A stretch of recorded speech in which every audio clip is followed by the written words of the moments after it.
Hello, everybody. Happy 4th of July to each and every single one of you, and welcome to Fun List Friday here at Eat Sleep List. My name is Matt Johnson, your host, and today, with the spirit of the holiday, we're going to be discussing the leaders of the executive branch of the United States of America, the people who have led us through good times and bad. That's right, we are talking U.S. presidents. Let's make a list.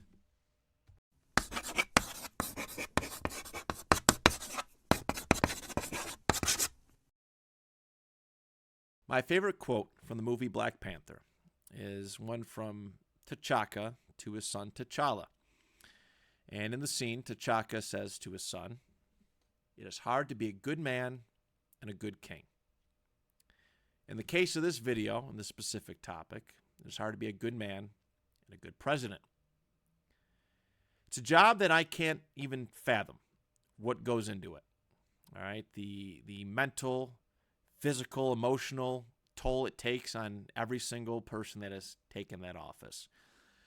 You see pictures before and after of individuals and what they looked like going into it and how much their faces have aged, how much gray hair that they have when they finally leave it, whether it be 4 years or 8 years.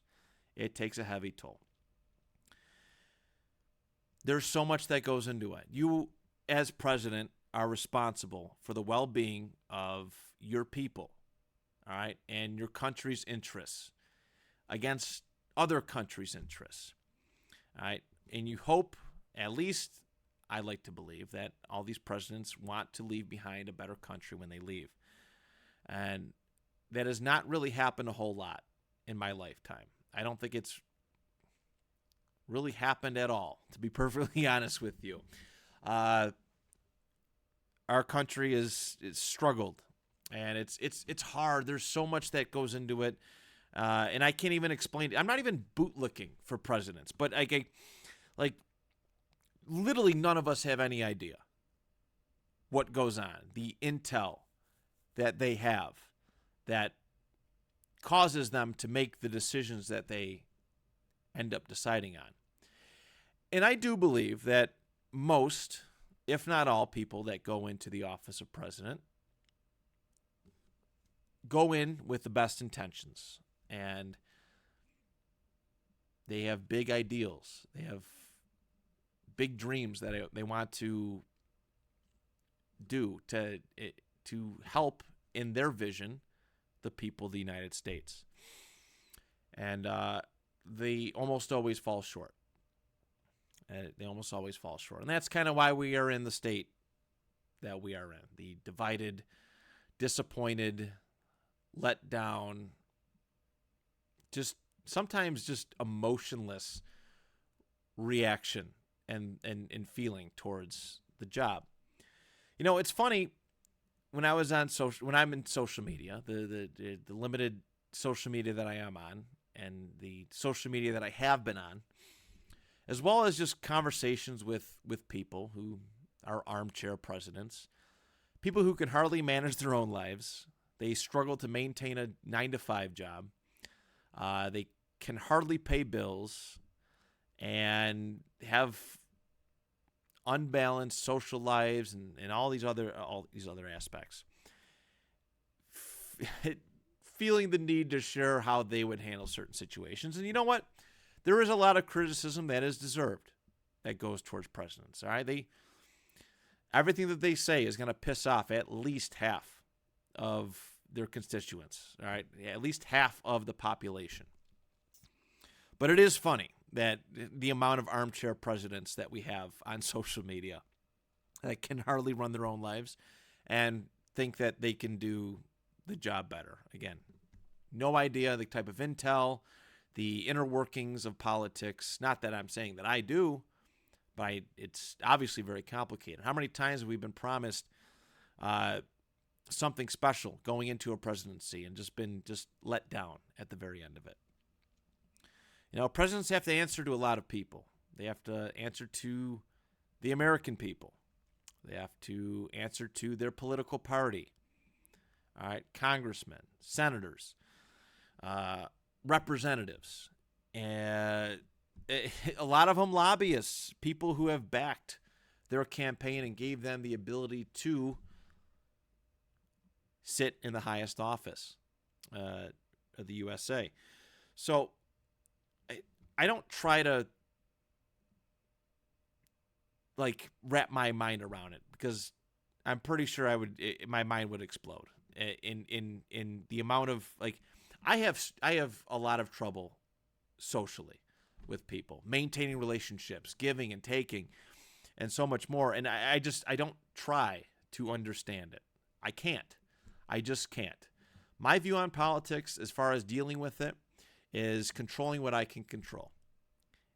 Every 4 years, or in some different political offices, every 2 years, or 3 years, maybe even some, I go to a poll and I vote. And that's it. Whatever happens, happens. Again, more often than not, I'm going to end up disappointed. But I've done all that I can. Without putting myself in that public servant space, all right? I vote. I don't want to run.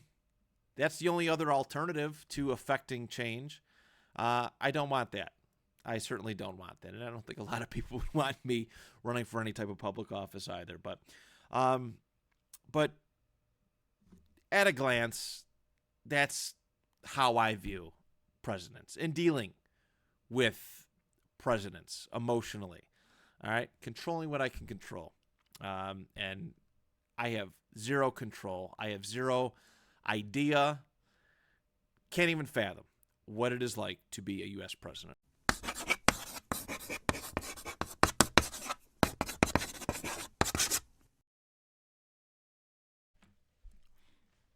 All right, so I'm actually not even gonna do a lessons from the list, like aspect angle of it. I want to keep this fun and lighthearted, and for a lot of people, talking about presidents is overstimulating, uncomfortable, and probably if they're probably not even watching this video, to be perfectly honest with you. But I want to have some fun with this. So what I'm going to do, I got two things I'm going to do for lessons from the list for this video. Okay, the first one is I'm going to put this towel around my eyes to show that I have no way of seeing or cheating, but I want to see how long it takes me to name every single U.S. president in numerical order. All right, so let's try this out. I'm going to start my timer.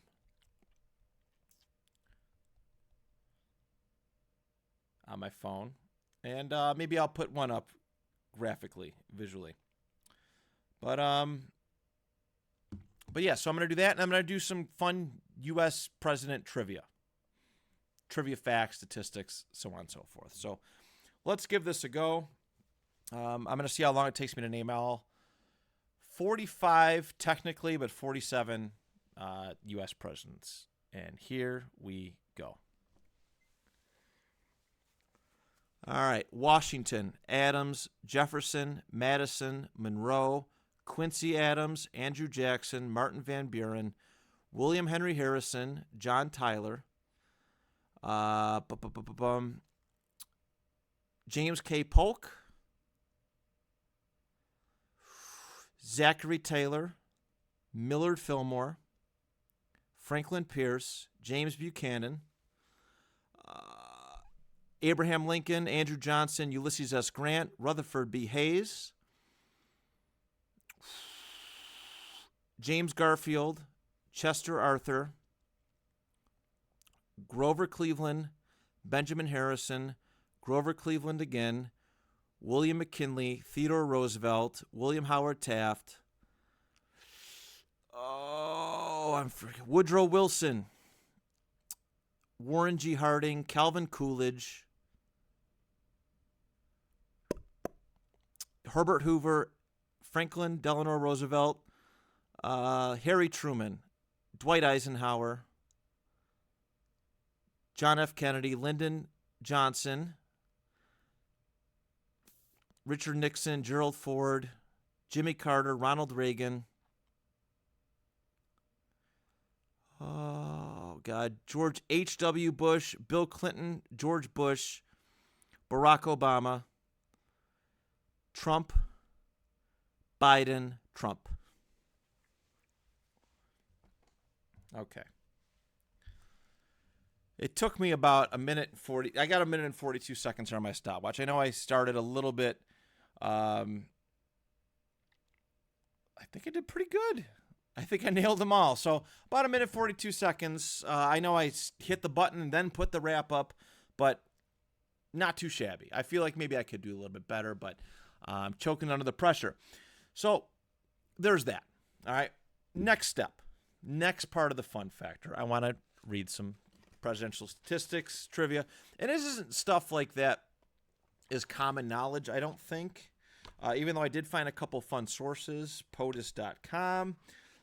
So let's read through this. I got like 19, something like that, facts. I might not even read them all, but this is what I got. All right. So, presidential facts. Here's my first one. Between 1840 and 1960, presidents elected every 20 years died in office. Okay, 1840, William Henry Harrison. 1860, Abraham Lincoln. 1880, James Garfield. 1900, William McKinley. 1920, Warren G. Harding. 1940, you have FDR. And 1960, JFK. And it was almost Ronald Reagan in 1980. So basically the premise is if they were elected on those 20th years, they died in office. So interesting stat there. Several presidents have died on the 4th of July. Well known is John Adams and Thomas Jefferson. They both died on the same 4th of July in 1826. James Monroe, the 5th president, died on July 4th, 1831. There's only been one president born on the 4th of July, and that was our 30th president, Calvin Coolidge, who was born on July 4th, 1872. Our first U.S.-born president, so not colonial-era America, but as far as United States of America, was Martin Van Buren, our 8th president. And also, English was a second language to him. He spoke Dutch, primarily. Let's see what else we got here. I should probably just put this in front of me. Gerald Ford is the only president who has held the office and did not win a general election. All right. Gerald Ford took over when Richard Nixon resigned because of Watergate. Gerald Ford was not a vice president. Spiro Agnew was, and he also resigned. I believe Gerald Ford was the minority House leader or minority Senate leader, and then got promoted to the presidency. So he's the only one who never won as a vice president or president election-wise. So there's that. My next one, the amount of presidencies, okay, by party. So there's been a handful of parties, and as primarily we have Democrat and Republican. There's also been the Whig Party, the Democratic Republican Party, the Federalists, the National Union Party, and then we have a non-affiliated one, even though sometimes he is affiliated with the Federalists. But we have had 4 Whig presidents, 4 Democratic Republicans, 1 Federalist, 1 non-affiliated, which is George Washington, 16 Democrat presidencies, which 2 of them were Grover Cleveland, being non-consecutive elected, 20 Republican presidencies, which 2 of those are Donald Trump, and 1 National Union, which is actually Andrew Johnson.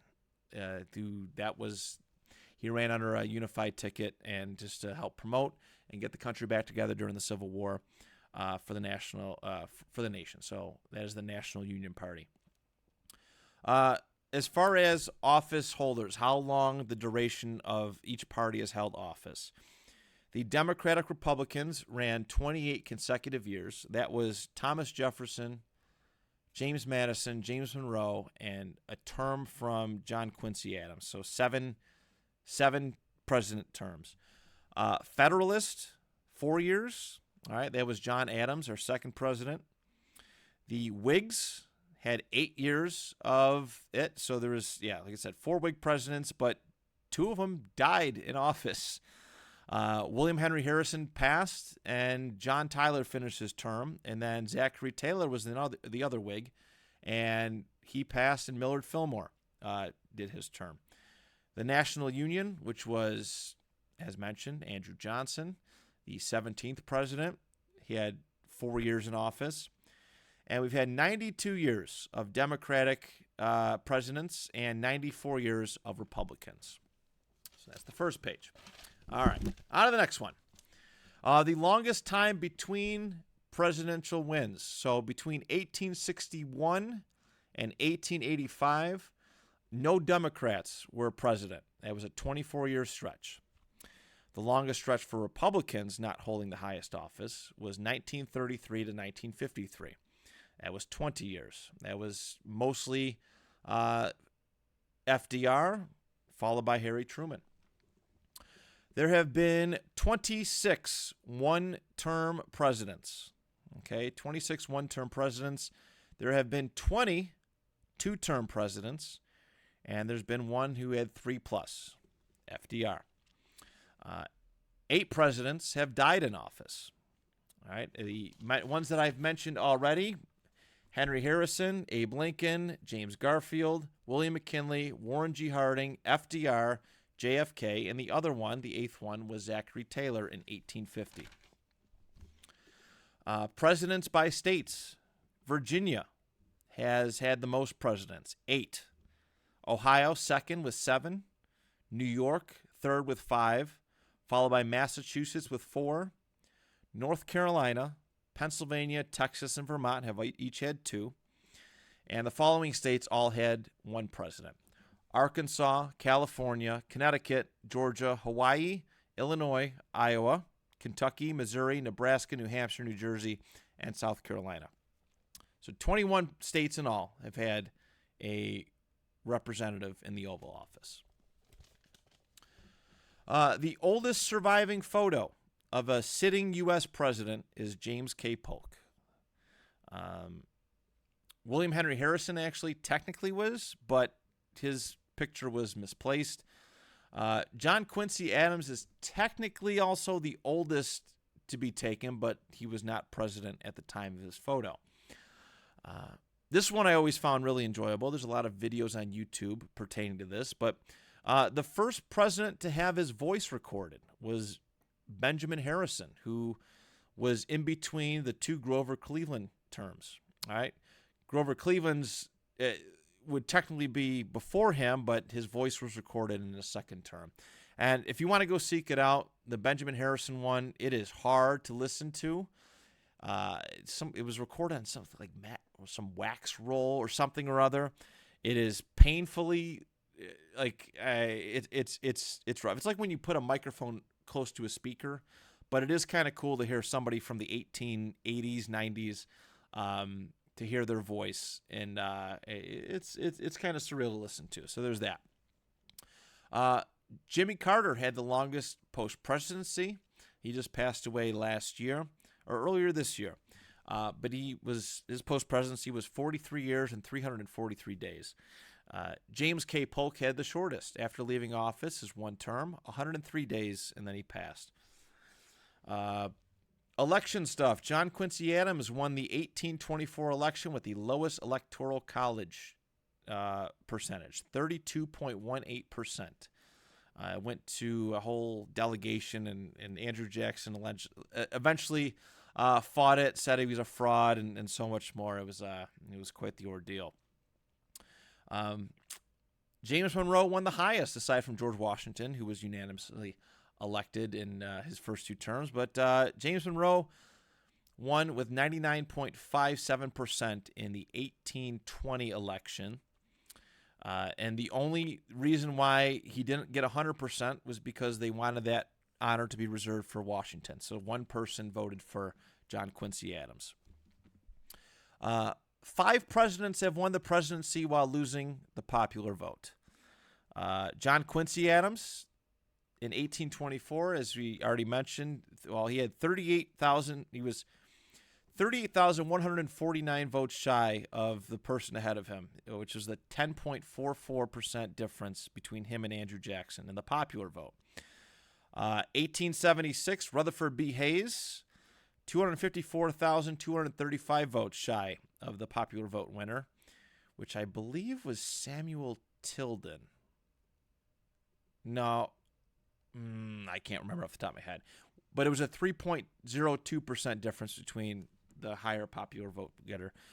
Donald Trump in 2016, 2,868,691, which was a 2.10% difference between him and Hillary Clinton. In 1888, Benjamin Harrison lost the popular vote by 90,596 votes, which was 0.79% of the vote. And in 2000, George Bush, 543,895, which was 0.51%. And they all obviously won the election. Let's see. Let's go through a couple more here. The last one that I'll mention is presidential salaries, which I think is always kind of interesting to look at because a lot of people they look at the numbers. So presidential salaries between 1789 and 1872. A president was making $25,000 a year, which seems like it's a lot of money. Between 1873 and 1908, presidents made $50,000 a year. Between 1909 and 1948, $75,000 a year. Between 1949 and 1968, it went up to $100,000 a year plus a $50,000 expense account. Between 1969 and 2000, $200,000 a year plus a $50,000 expense account. And the current system since 2001 is a flat $400,000 a year. And there have been 4 presidents that have rejected their salaries. Technically 3. They forced one of them to take it, but Herbert Hoover, JFK, and Donald Trump have all refused their presidential salaries. George Washington did eventually, but Congress made him take it anyways. So there's that. Some fun facts to spice up this episode, and hopefully to help you maybe learn something new about the office of U.S. President.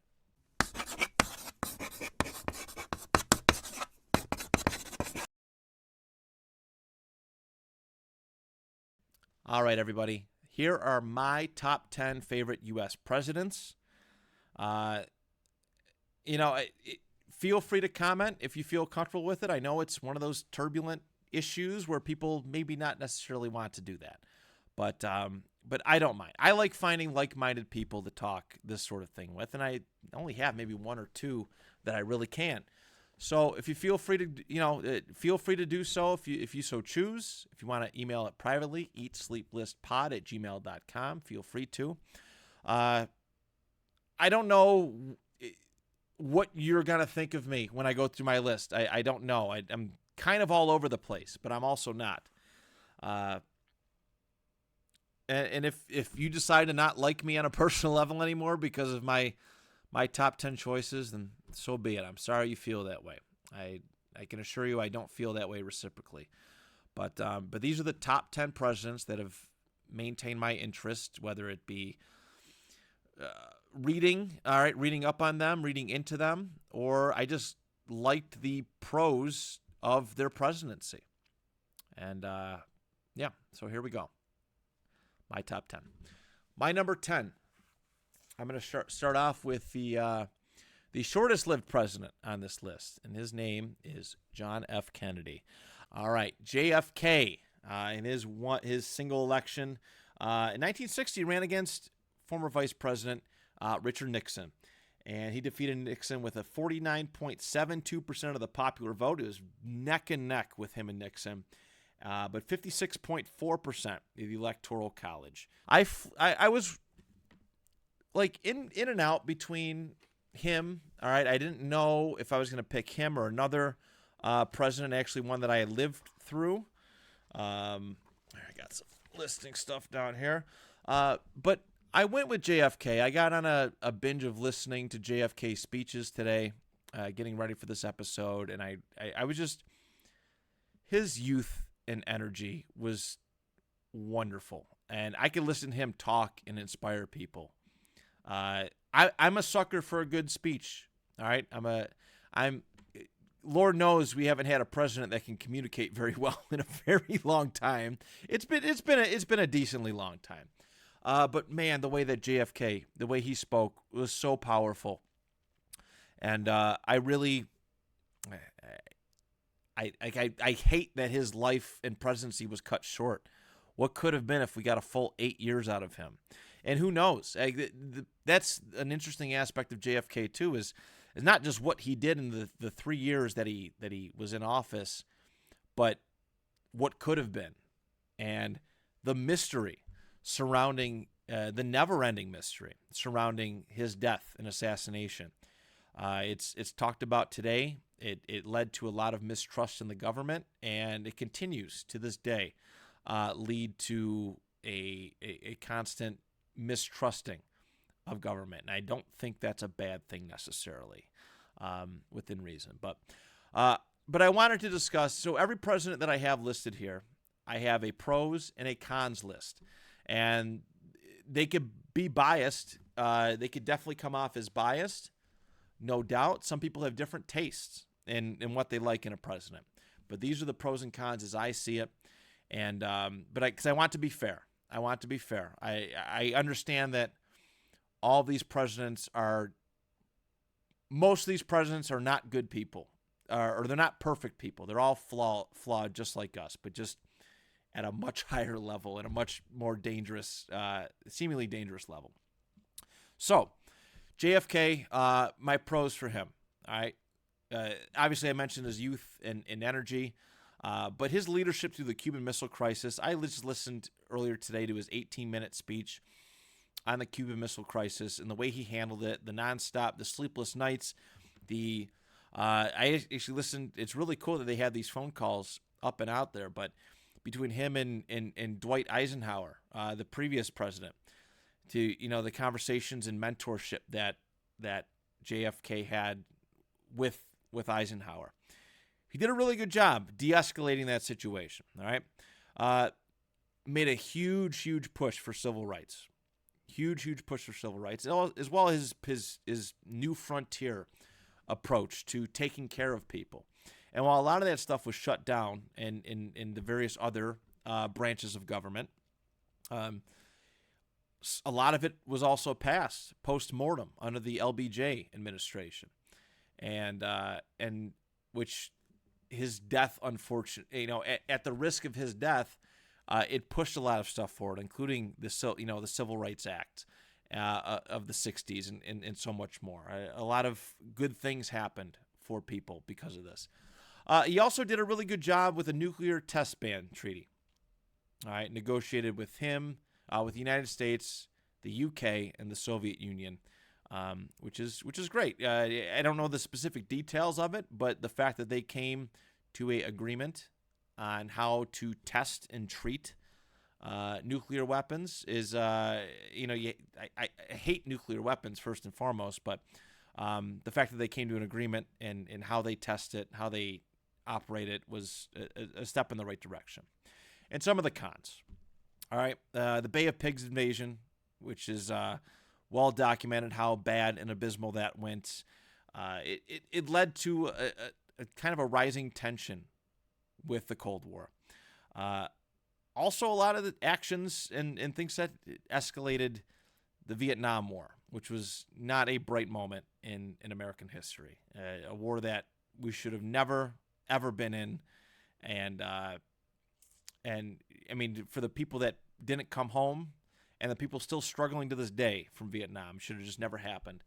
And JFK increased a lot of military spending, which is never a good thing. There was a nuclear arms buildup, so to speak, and a lot of the missiles, rockets, so on and so forth, increased. The armaments increased a lot under JFK. So, and this is pulled from a variety of different websites. Okay, I tried my best. The POTUS website. There's a couple pros and cons websites that I found, and this is just stuff that I've read up for years. So, yeah, number 10, JFK. Number 9, I'm going to go FDR at number 9. Now, he's one of the more debated presidents about how good or bad he was, but man, FDR's ability to get elected 4 times is like incredible. And while I don't agree with it, well, there's like a pro and con to that too. Like the precedent for the president was 2 terms and out and never seek election again. But presidents had done that. A couple that we're actually going to list today, they had sought the office. But FDR was the only one to get away with it and do it. I'm a big proponent, like especially like a lot of these politicians that have been around a long time and should just move over for somebody younger, like the Chuck Schumers, the Mitch McConnells, the Nancy Pelosi's of the world, and so many others. I want the best possible candidate. So the okay part with me of this is, well, Republicans back in the day, the 30s and 40s, should have raised a better candidate to take out FDR, take out as far as getting, elected ahead of him. He was so popular, though, and that's astounding because a lot of presidents really, their popularity is down bad after 2 terms. It's down bad. Their second term is more often than not a very, very big disappointment. But he remained popular, and although he only served 12 years of a potential 16, he got elected 4 times. Let's see. I actually have his voting. So he ran against Herbert Hoover in 1932 with 57.41% of the popular vote and 88.9% of the Electoral College.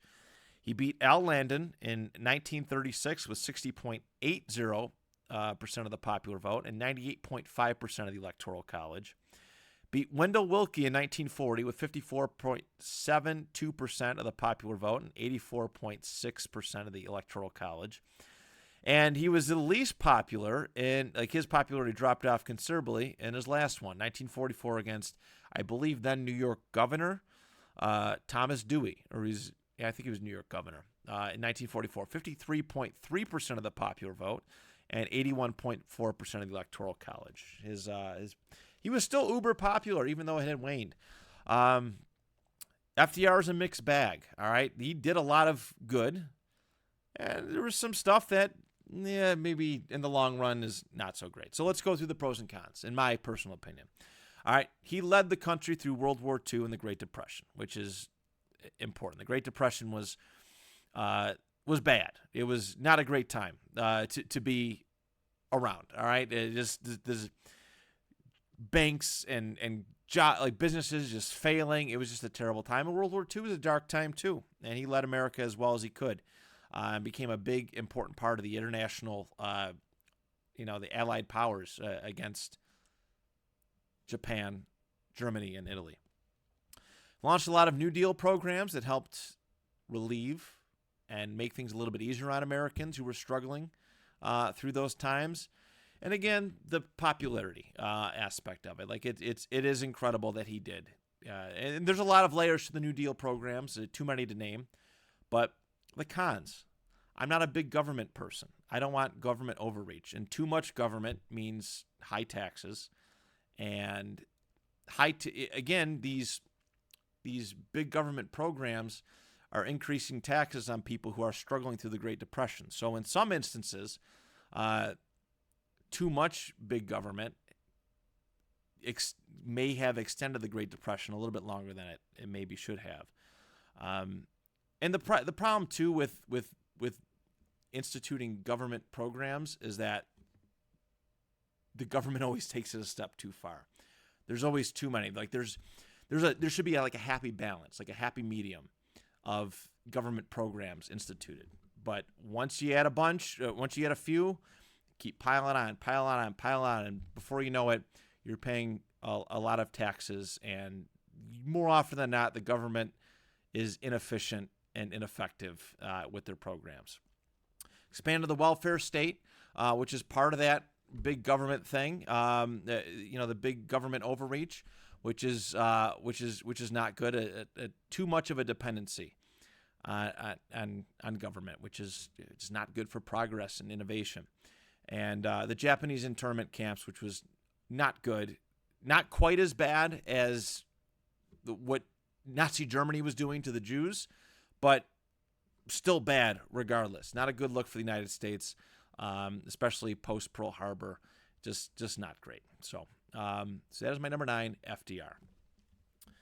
My number 8, My number 8. This guy, I'm glad that people are starting to see him in a little bit more of a positive light. I think he's incredibly underrated, and I did read a lengthy book about him, and I really, it changed my perception of the man. But my number 8 is number 18, Ulysses S. Grant, who was president from 1869 to 1877. In the 1868 election, he defeated Horatio Seymour with a 52.66% of the popular vote, as well as 72.8% of the Electoral College. In 1872, he defeated Horace Greeley with a 55.5% of the popular vote and 81.3% of the Electoral College. He was the true heir apparent of Abraham Lincoln, because Andrew Johnson was not it. Andrew Johnson was not a great president. In fact, I would put him in the bottom quarter of, and maybe even lower than that.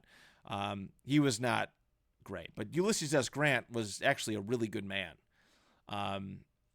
Bit of an alcoholic, yes, but deep down, like, he did more in the effort of civil rights than I mean, you can argue Lincoln did a lot, which we're going to talk about that, but Ulysses S. Grant, like, his push for Reconstruction and push for civil rights and protecting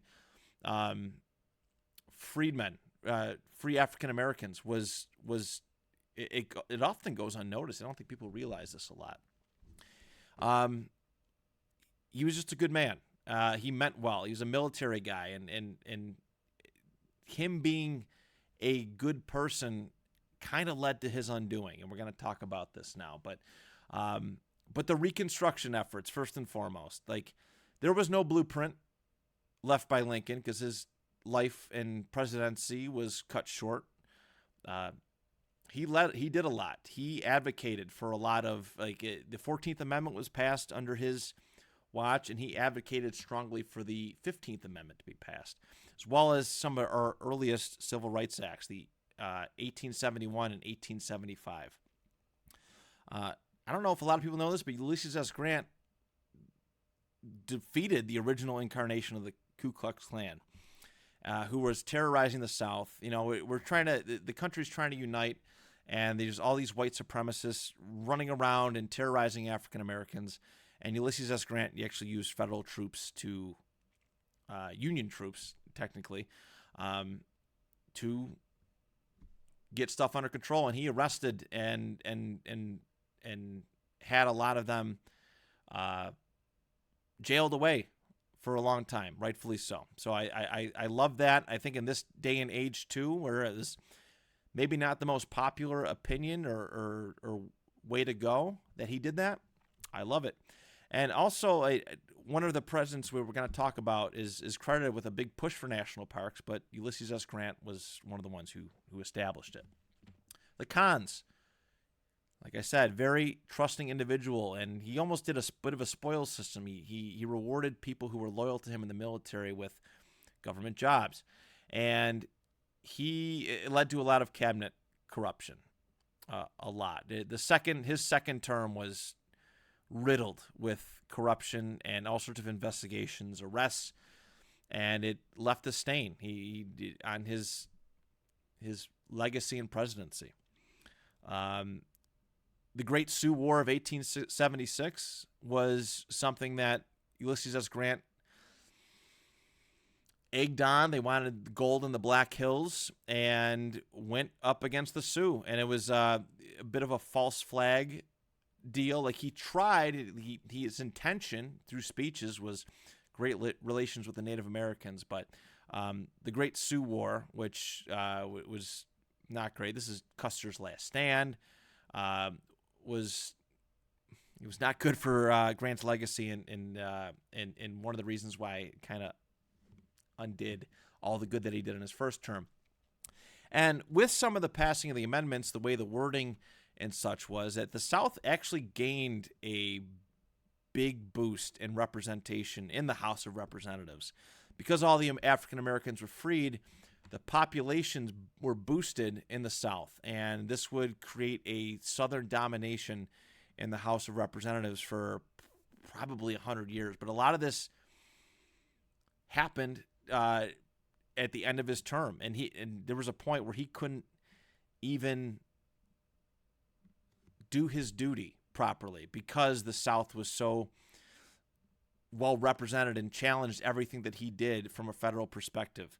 But this would dominate for at least 100 years, and it may even, in small cases, go to this day. But Ulysses S. Grant, interesting story, interesting man. I advise anybody to read his book who would so choose. All right, on to our number 7.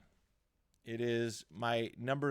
It is president number 30. It is Calvin Coolidge, who was president from 1923 to 1929. All right. He was the vice president to Warren G. Harding, and Harding died in 1923 on a trip. I think he was in Alaska. But he ran, Calvin Coolidge ran in 1924 against John Davis, and he won with 54.03% of the popular vote and 71.9% of the Electoral College. He could have ran again if he so chose, but he decided not to. And I like Calvin Coolidge. I like him a lot. I think he's one of the better conservative presidents. I think he's the most underrated, underappreciated president in U.S. history. And there's a lot of good. There's some bad, but he preached conservative politics and he operated like that, and almost too conservative. We're going to talk about that today, but his presidency started off really, really well, and there's a lot of different theories on why he didn't choose to run again. His son passed away while he was in the White House. There was some kind of blood poisoning, and it's alleged that his wife had an affair, and Calvin Coolidge caught wind of it. So he was just mentally and emotionally destroyed by the office. Coolidge is an interesting case. There's also rumors that he may have known that the Great Depression was coming and didn't want to be responsible for it, or feel responsible for it, or also that he knew he was not in good health, because I think a couple years later he ended up passing away. I think 4 years later he ended up passing away in 1933. So a variety of different theories for Calvin Coolidge, but let's talk about some of the good stuff. He cleaned up the corruption from the Harding administration. The Warren G. Harding administration was bad, really, really bad. Teapot Dome scandal. A lot of people in the cabinet in the line with Warren G. Harding were profited off of the government and oil and so much more. And Coolidge got promoted and booted them all out, which is that's how you drain the swamp, is you get rid of corruption and make sure those people are not in government anymore. He did a really good job of pushing race relations, not only with African Americans, but with Native Americans. He's actually pictured, I'm going to try and find the picture and post it, that side, yep, of where he wore a headdress and he signed a Native American, he made it so that they were all American citizens, which is really admirable and should have happened maybe way before that even came about. But he also pushed and advocated for anti-lynching laws, and although those failed in the South-dominated House of Representatives, amongst other branches of government, he advocated for it in a time where this wasn't a popular take from the Republican Party, or either party for that example. And he had a lot of tax cuts. Again, this is the conservative, the pro of being conservative is the tax cuts, deregulation, limited government spending, and economic prosperity. And the problem with a lot of conservatives, they come in, they talk about all these things, tax cuts, deregulation, limited spending, but they cut taxes, but they increase spending on things like defense budgets and so much more. And it eventually leads to unbalanced budgets and eventual economic hardship and tax increases down the line to make up for it, the deficits. Coolidge was really good about that. Where his fault is that he deregulated a lot of stuff, but he didn't regulate Wall Street, and the economy suffered because of it. Like there was a lot of Wall Street investments made on speculation, and speculation is never a good thing when stuff is changing all the time. I'm not an economist, but from what I've read, this is what contributed. So this was a small part of contributing to the Great Depression. His vice president Dawes had the Dawes Plan, which was basically a chain of command or a chain of financial loans to Germany to repay their wartime debt, which they would send to England and France, and England and France would send back to the United States. It was a kind of a bit of an interesting scheme. Actually, this Dawes guy won the Nobel Peace Prize in 1925, if I'm not mistaken, for this plan to help bring peace, because Germany was having trouble repaying wartime debts. But this plan was not great. Again, it's not something that he did, but his vice president did. Nazi Germany rose because of this view of economic imperialism from the United States and this financial hardship. Even with this lending program, Germany still had trouble paying back their war debts, and it just led to this nationalist movement for Germany that eventually led to World War II and the rise of Hitler. And again, just a laissez-faire approach to the economy, and there needs to be balance with these things. Some regulation, not over-regulation. It's something that conservatives just seem to miss the boat on a lot, and it's very disappointing. But that is my number 7, is Calvin Coolidge. Number 6. I'm going to put Ronald Reagan here.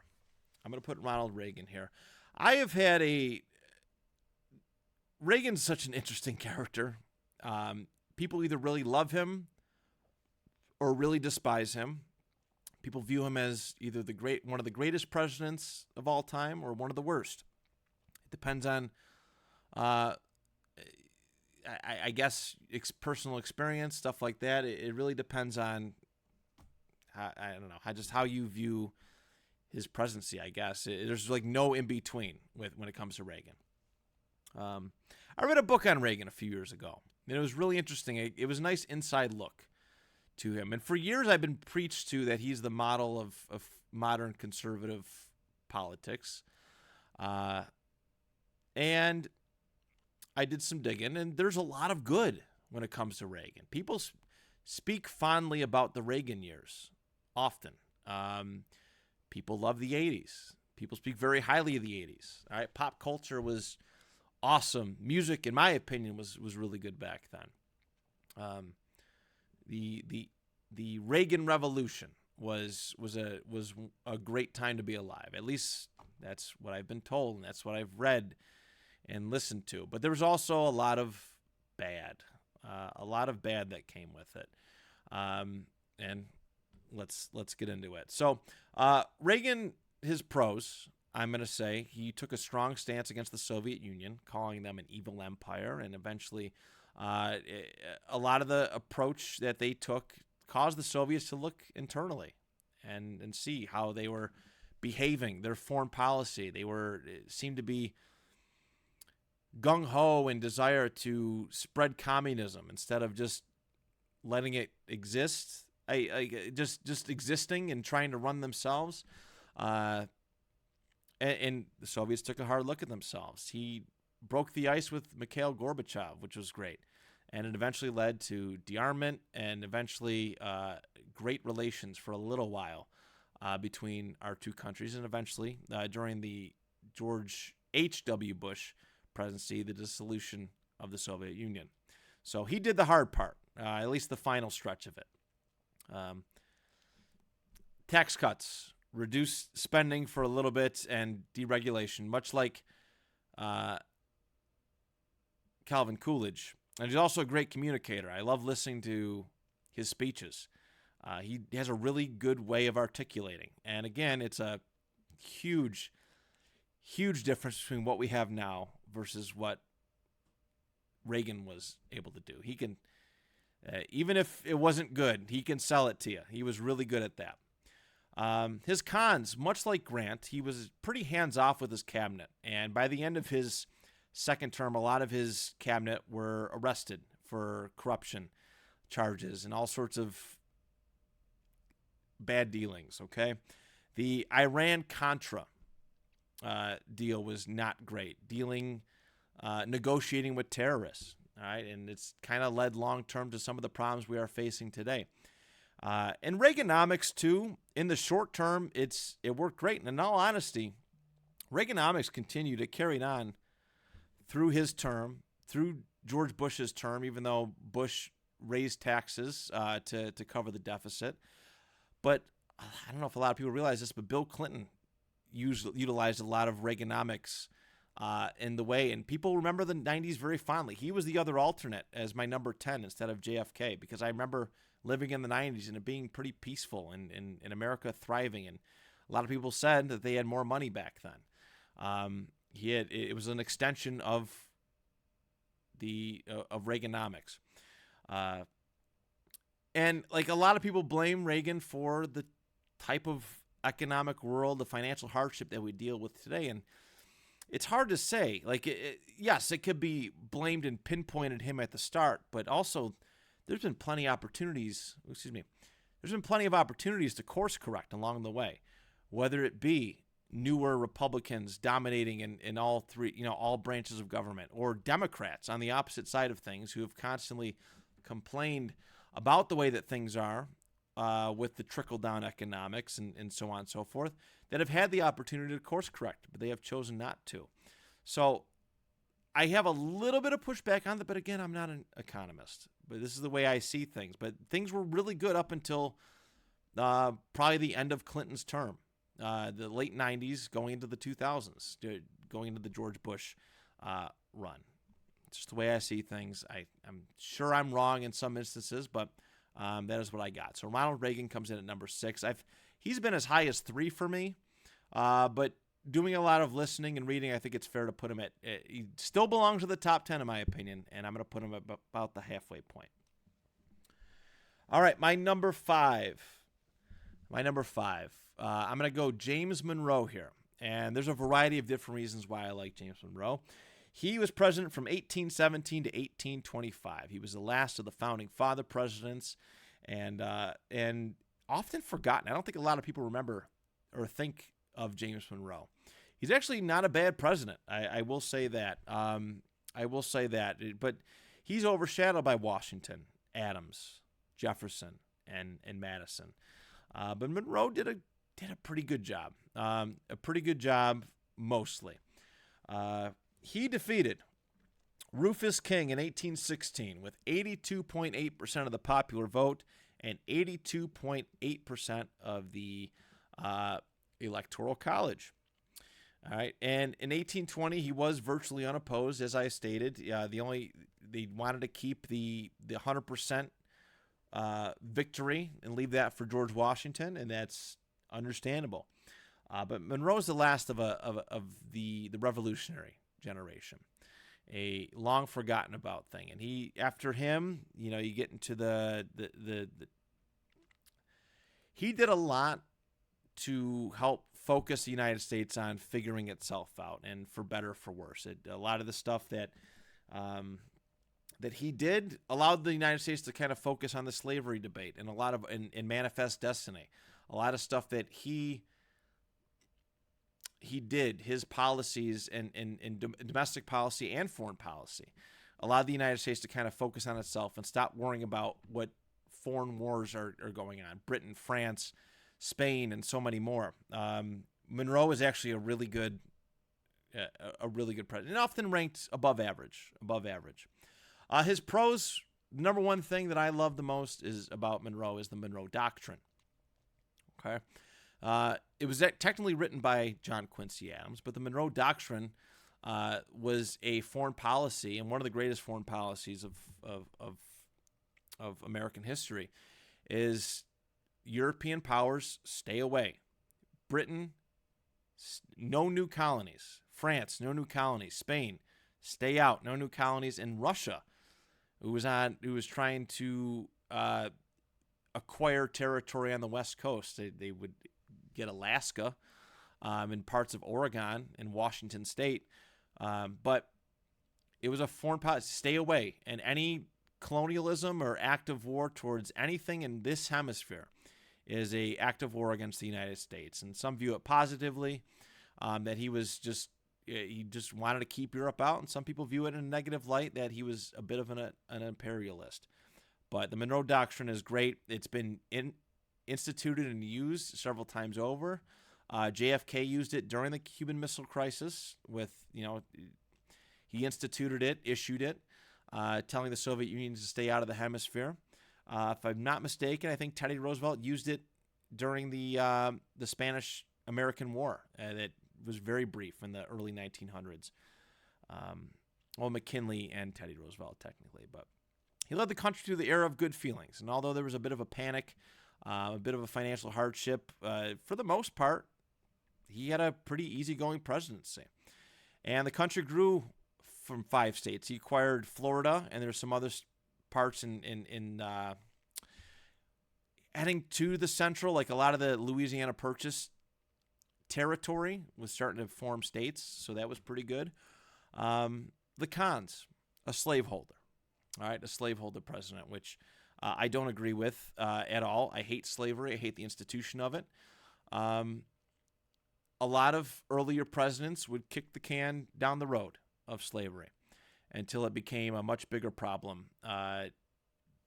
In this instance, 40 years later. The Missouri Compromise, which was not great. It was Missouri was trying to get in, and there was the big debate whether it should be a slave or free state. And what the compromise ended up being was that I forget what the parallel was, but everything below that could be a slave state. Everything above that could be a free state. And to balance the amount of states that were in the United States, Maine was admitted as a free state. So that was kind of that. And there were some economic struggles too. But there was a lot of good. There was a lot of good with it. But, the Missouri Compromise, it's hard to fault because so many presidents did that, basically, is let somebody else down the road deal with it. And that's kind of that's the epitome of Monroe's presidency. But he did a lot of good. So that is my number 5. My number 4 is number 34. I'm going to go Dwight D. Eisenhower here.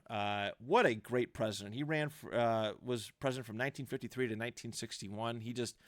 To me, he's like the perfect president of the 1950s, like this turn of the halfway point of the century, this post-World War era that we're going to. I thought from everything that I've read, I read a book on him and so much more.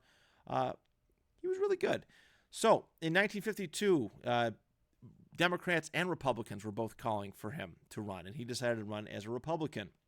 He defeated Adlai Stevenson in 1952 at 55.14% of the popular vote and 82.8% of the 83.2% of the Electoral College. And then he eventually, in 1956, after he had some health issues, and he actually debated running again or not, but he actually, although Richard Nixon was his vice president, he wasn't really fully ready to endorse him as the guy. So he ran again. So Adlai Stevenson ran against him again, and he actually increased in popularity, 57.37% of the popular vote and 86.1% of the Electoral College. A lot of people know Eisenhower is from the Great War, his leadership during the World War II, the storming of the beaches of Normandy. He was eventually the leader of the Allied powers. In his mission was to end the Great War. And eventually he led the NATO forces a little bit down the post-World War II era. But he came home, when he finally came home and he ran for president, because it was one of those things where it was calling him. He wasn't necessarily eager to do it, but the presidency was calling for him. And he did pretty good. So he ended the Korean War, which was another thing that should have never happened. I don't dislike Harry Truman, but dropping the atomic bomb and getting us into the Korean War are two things that I hold strongly against him, because they were both just bad, just really, really bad, just internationally and domestically, just bad. Uh, Eisenhower had a really good domestic policy. A lot of infrastructure stuff. The Eisenhower interstate system, he took that from his experiences in Germany with the Autobahn.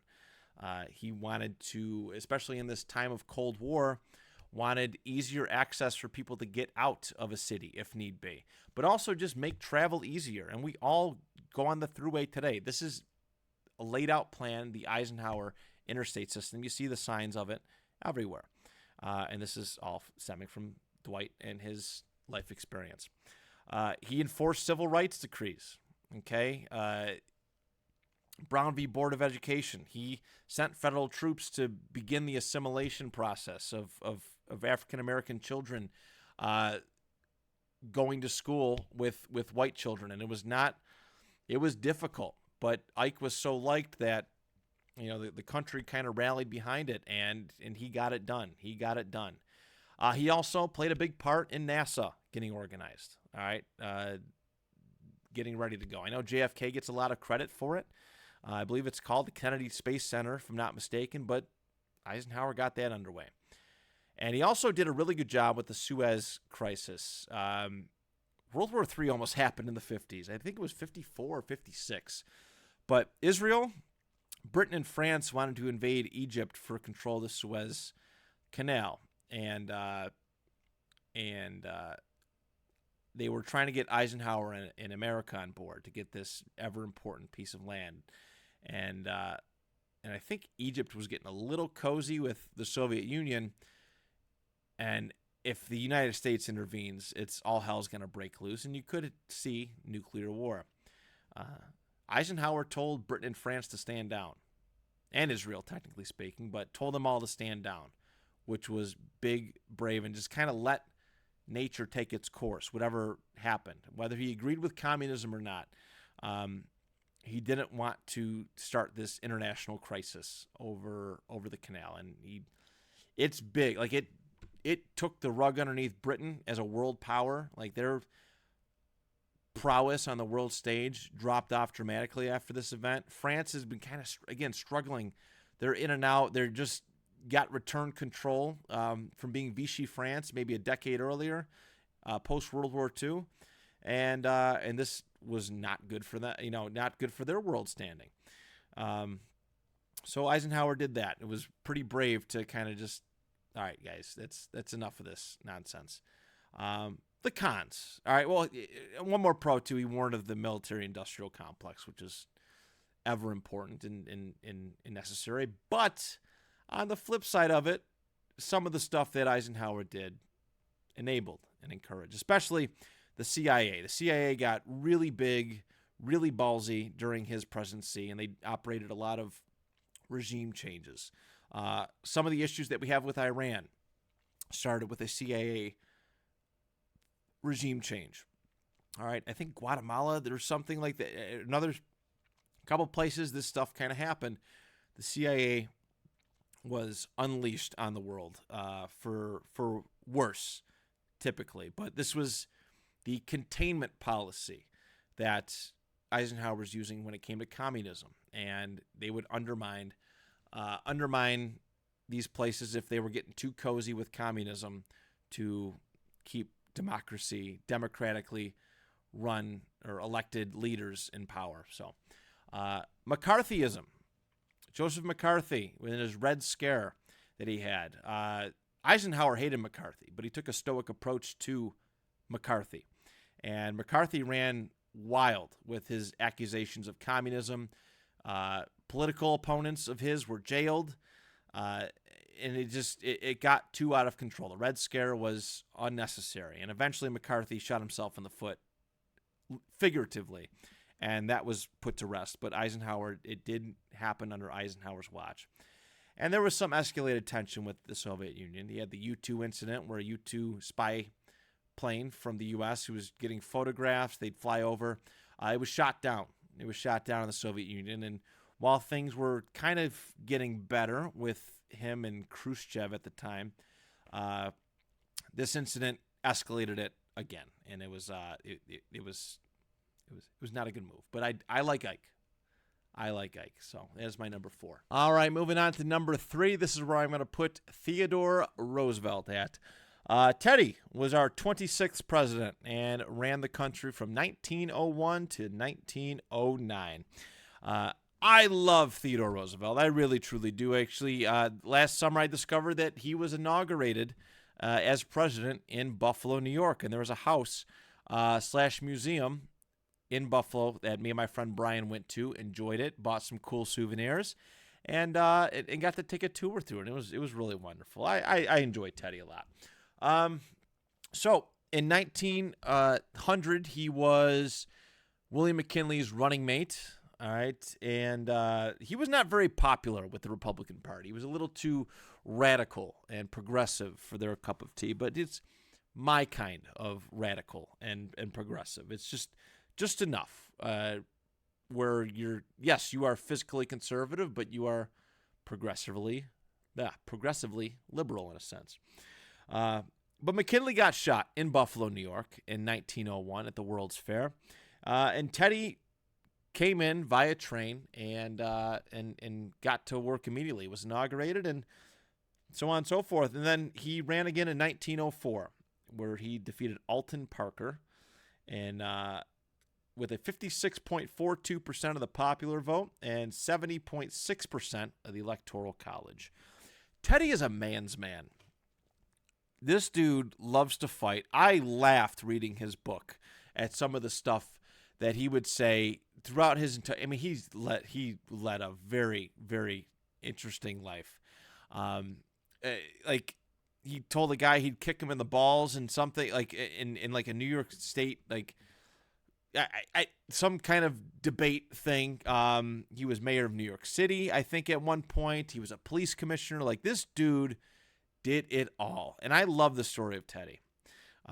His love of nature, his overcoming childhood illness through exercise. And I've been really wanting to head out to, I believe it's Oyster Bay in New York, and go see his burial site. But just incredible. He feels very fitting for that time period. Like certain presidents feel fitting for that time period. Like Ike, Dwight Eisenhower, feels very 50s and appropriate that he was where he was at that point in time. Theodore Roosevelt feels like that in the turn of the century America that's trying to figure itself out, trying to modernize into this new day and age. And this is why I think Teddy is regarded as highly as he is. He is frequently a top fiver, sometimes top 10, but he is on the Mount Rushmore, literal Mount Rushmore, for these reasons. All right, some of the pros. He is a working class hero. All right, he did really good busting up trusts and negotiating and getting things on track between unions and big business. All right, he was really good at that. Big business had started to run rampant through America. These oil tycoons, railroad tycoons, all these big business, J.P. Morgan and other people, people in charge of mines and stuff. And he got down in the dirt and nitty gritty and negotiated and got things on track. Better wages for workers and raising the standards for working class people. Getting hourly restrictions. I think at that point in time, miners, it was Teddy negotiated an 8-hour workday for miners, if I'm not mistaken, for health and various reasons. He dealt with the food and drug issues, like we read The Jungle, and talking about how people would fall into like this the sausage making process, and they would just be people would be cut up into sausage and shipped out. Like that's how it was. Teddy was vast and thorough with the type of regulations that he put out there. So a great part for a great leader when it came to getting infrastructure and getting America on the right track. Great nature preserver. A lot of national parks created because of Teddy Roosevelt. And he loved nature so much. It was a big part of his identity. Loved to be in it, loved to be around it. He spent a lot of time vacationing to natural parks and all his life, even even within the presidency. And he found peace being in nature. And he created the Panama Canal. And there's a little bit of a con aspect to it, but he did create the Panama Canal, which is one of the most important early 20th century accomplished construction feats that made travel a whole lot easier for the U.S. and for many other places. The cons: he was an imperialist. All right, imperialism is basically like another form of colonialism.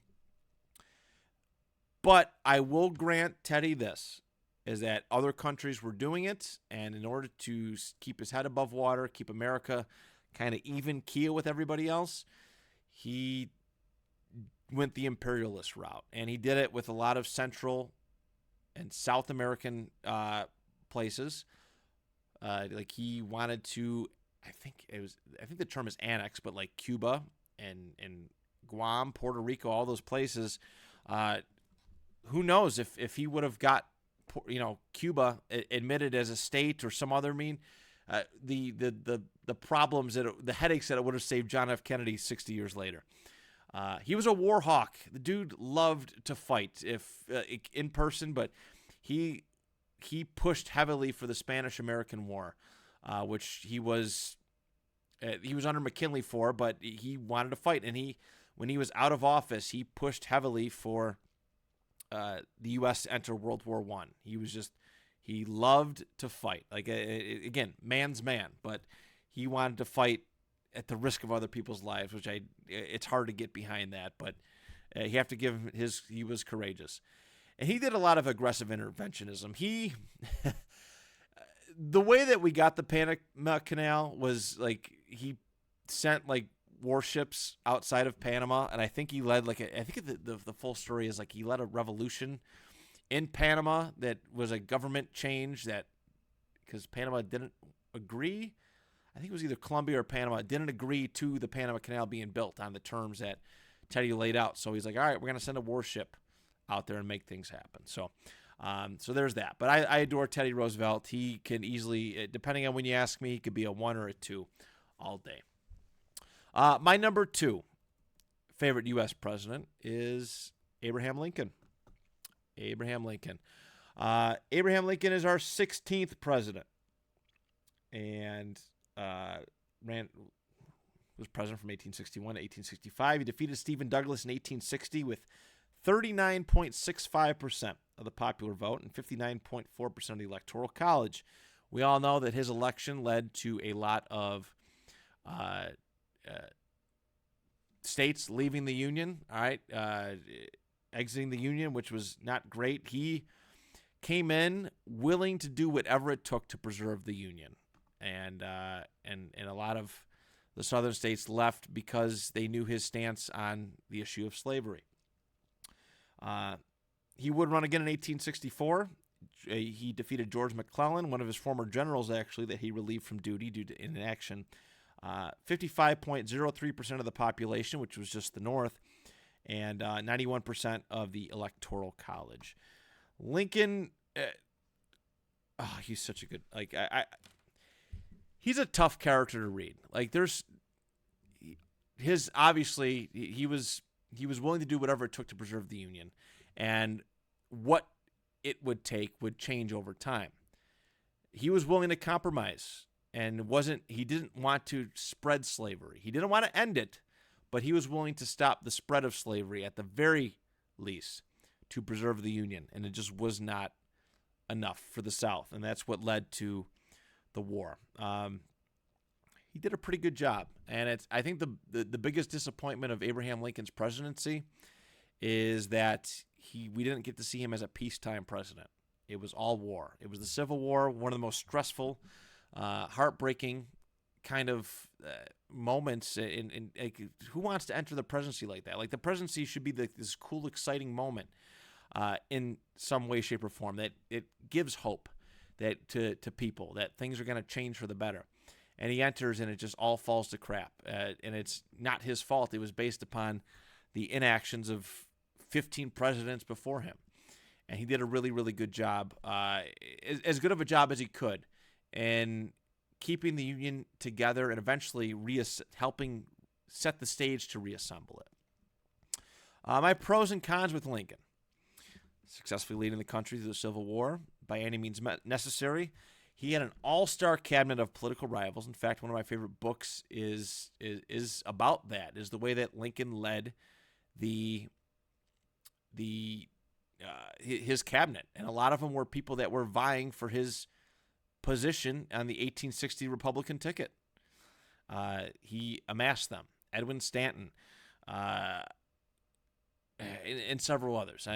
Sorry, it's very late. It's 1:00 in the morning, and I'm going hard. I want to get this done, but I also want to be as thorough as I possibly can be. So please forgive me for leaving out some things.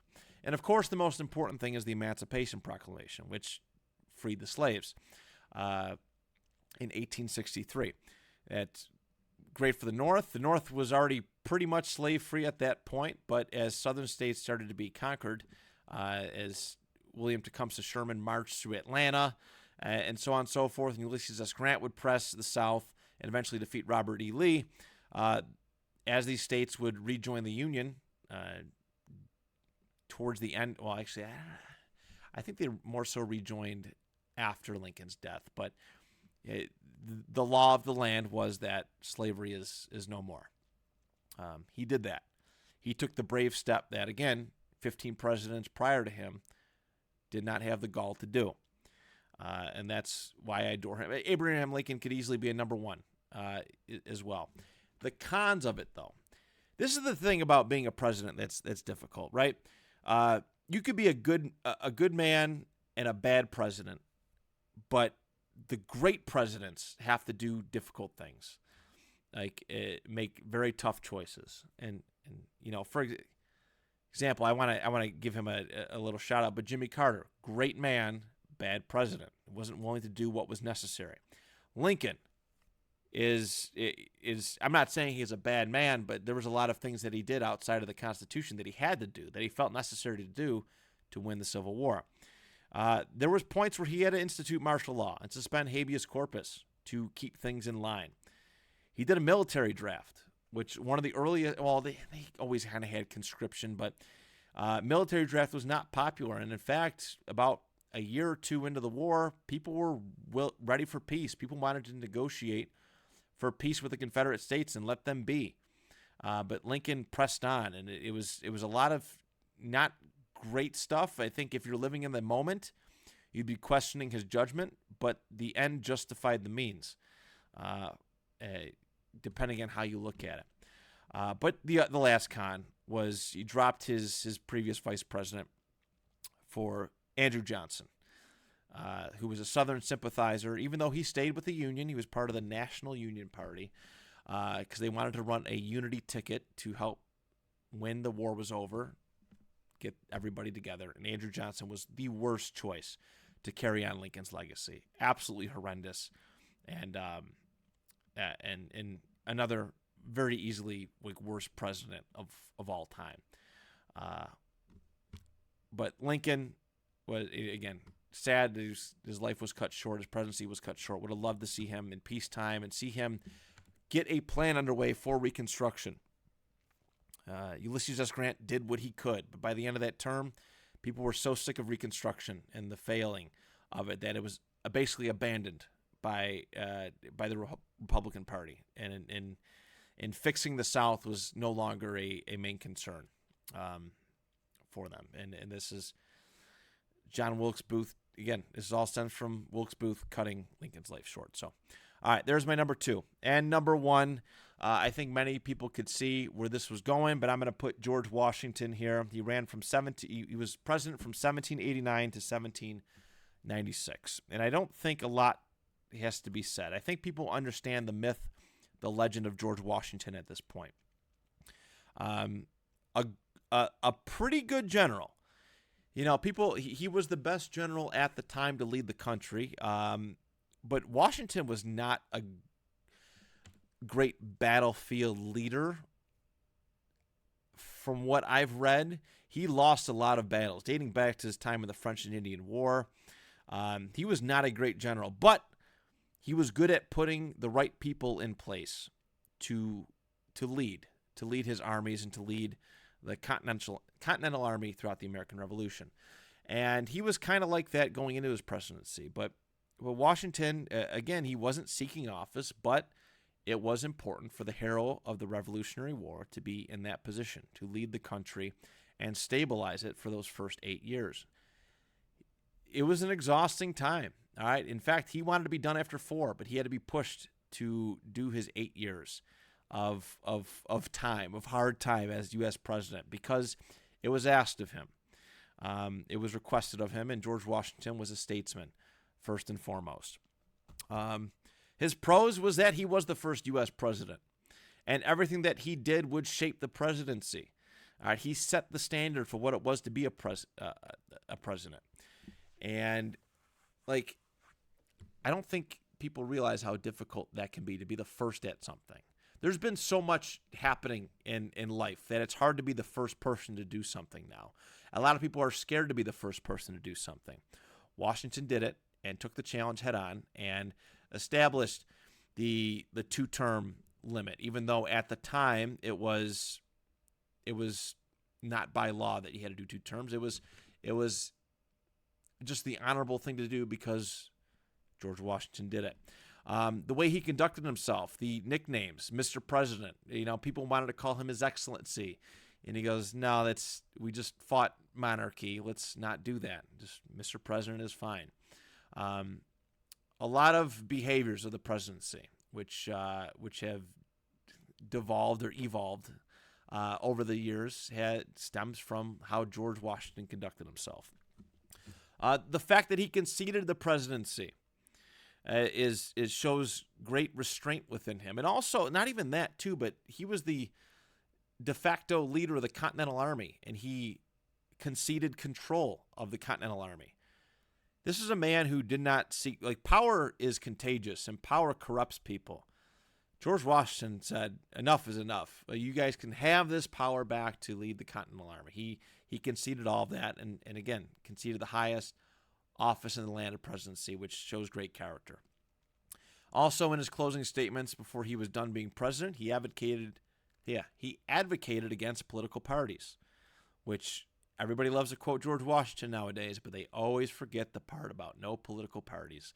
And it happened almost immediately after he left the presidency. Actually, it did happen immediately after he left the presidency, and there were some things that he did that led to that. So let's look at the cons.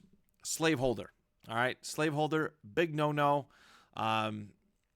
It is said, and a lot of the readings, I wasn't there, so I don't know firsthand, but a lot of the readings that I have done is that he did want he knew that slaveholding was a bad practice. And upon his death, he did free some of his slaves, if I'm not mistaken.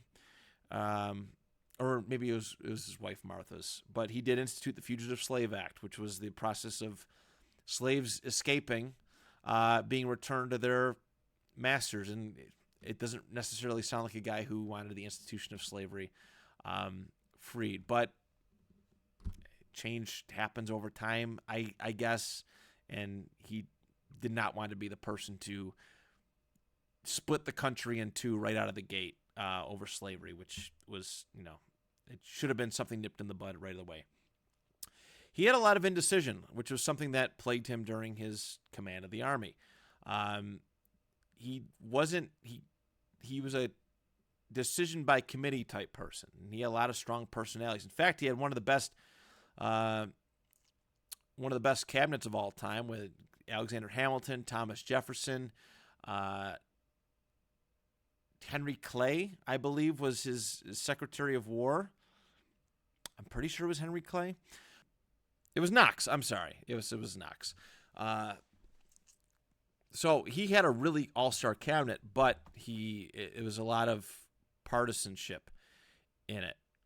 Alexander Hamilton supported a strong federal government, a strong national government, where Jefferson, Madison, Monroe wanted more state power and so on and so forth, and this caused a lot of division and led to political parties as soon as Washington left office.